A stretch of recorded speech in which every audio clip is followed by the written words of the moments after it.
Again, my name is Matt Ferris, running for Columbus City Council, and thanks to all of you for doing this. I mean, you guys are the true heroes in all this. I mean, if anything, we hope to be able to bring some attention to these issues, but you guys are the driving force.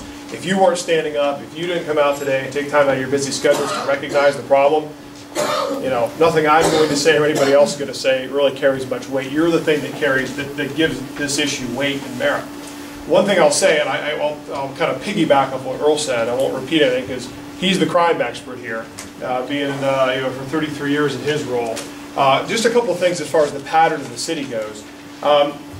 If there's a problem, whether it's crime or, you know, insert issue here, right?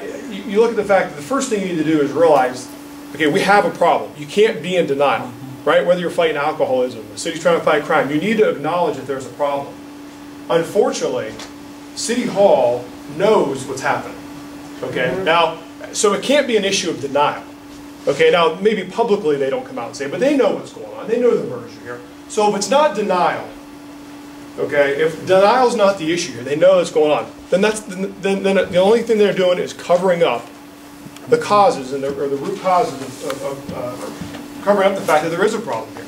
So they know it. It's not denial.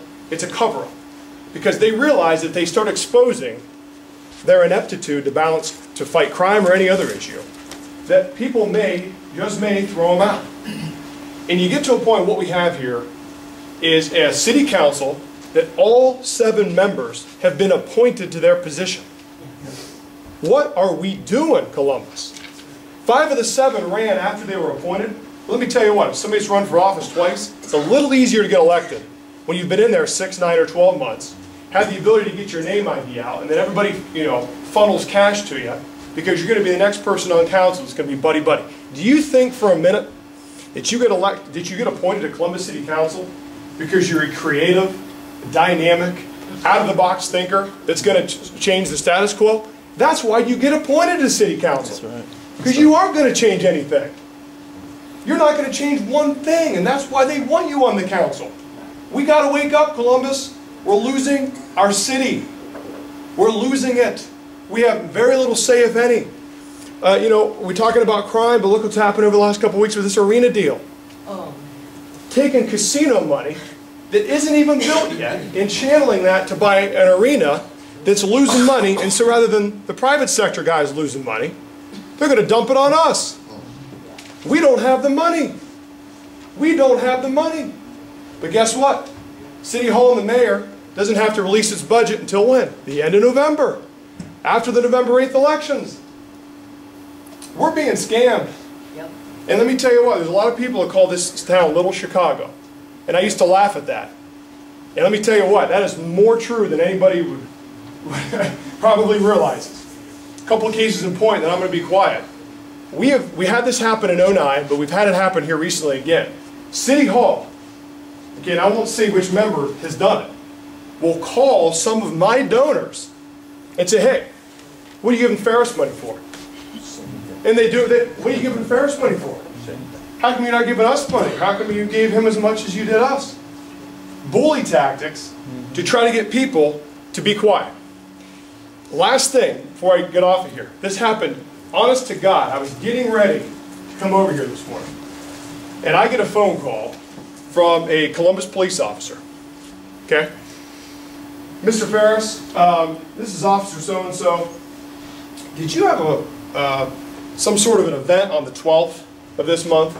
Well, last week, it was on the 12th, we had my last fundraiser. We did it at Wyland Park. We did it right there at the little shelter. Okay? Well, as part of our fundraiser, we had a food truck. We had a taco truck there in the back. And so, just as the fundraiser started, Tanya, my fundraiser, said, hey, Matt, there's a couple police officers outside. They want to talk to you. So I get out there. A couple police officers say, hey, Mr. Ferris, we got a call that this food truck is here, and we're concerned. We just want to see what's going on.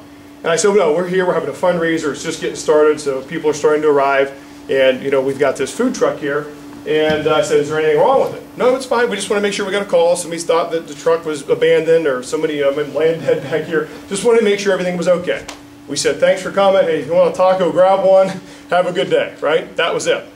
Get a phone call from a police officer this morning. Mr. Ferris, somebody from Parks and Recs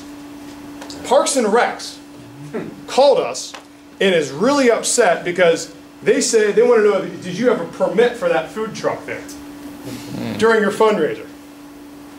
And I said, well, I don't know. I said, my fundraiser helped put it together. I don't know if we did or didn't. And I don't know if we need one. I know it's a Wyland Park, but I think that shelter area is private property. I think the condo or the homeowners association actually owns that stretch. So I wasn't aware that we even needed one. But that's something that was arranged by my fundraiser. He goes, listen, it's really, he goes, I'm almost embarrassed to call.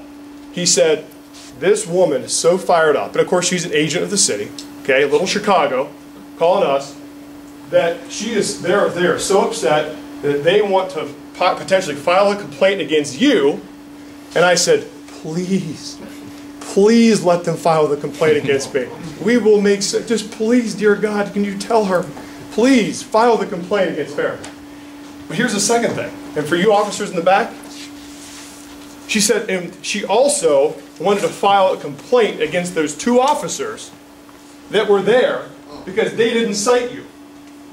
So I'm going to have to refer them to internal. I'm going to have to refer her, if she wants to make this complaint, to internal affairs. Now, how's that for a city? This is garbage and needs to stop. Okay? There's a small group of power players that run this city. Okay, and their interests are so, you know, their interests are aligned with city council. We don't run the city, guys. Hate to break it to you. There's a small group of people in here, in this city, that run this city, that have direct control of the appointment process. They run what's going on in this city, not us. We don't run it. So we need to wake up, and we need to get these people out of here. Okay? And I don't name any names. I think we all know, when you look at who's endorsing these candidates, year after year after year, right? These candidates are great. The 2 new appointees are great. That's the kind of stuff that they pump out there in the media to make you think, oh, everything must be great then. It's broken, guys. We need to fix it. We're losing our city. Thank you.